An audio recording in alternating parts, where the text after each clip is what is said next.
Yesterday's Diwali Day celebrations were washed out for several families who were left marooned in their homes after flood waters inundated their houses and communities in several areas in south, northeast and central Trinidad.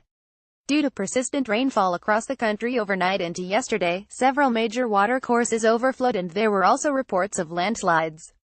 Several families who lost appliances and farmers whose crops were destroyed could do very little to help themselves as the raging waters came.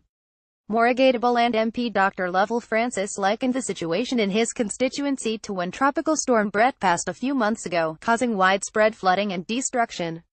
Francis said just when it was felt the situation was improving yesterday, the rain intensified again. What was an improving situation an hour ago has gone off the rails. The rains are falling heavily again and the waters which were receding are again rising. Please stay indoors if you can.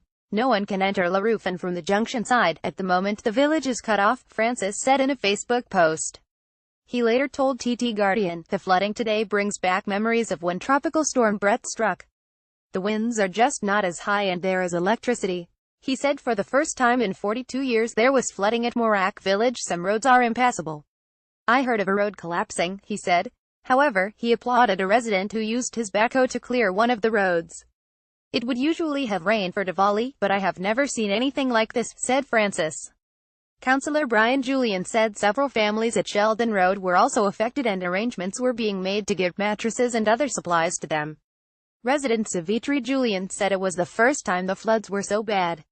She said it began flooding around 7 a.m., with water gushing into her home.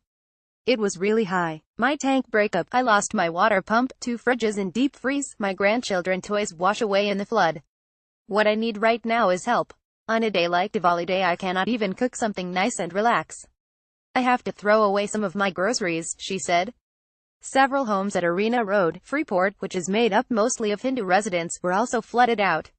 Resident Charlene Rompersid, a former Guardian reporter, said almost every home in her community participated in Diwali, but their celebrations would most likely be curtailed because of the level of flooding. She said the regional corporation's disaster management unit told them there was nothing they could do until the water recedes and no one from the Office of Disaster and Preparedness Management visited them although they were told of the situation. There were also reports of flooding at Penal, Ste Madeline, Macaulay, Barrackpore, Sangre Grande, San Pedro, Chase Village, McBean, Edinburgh and Montrose. A release from the Met Office yesterday said the rains were associated with activity in the Intertropical Convergence Zone and warned of the possibility of more flooding today due to swelling of river courses overnight.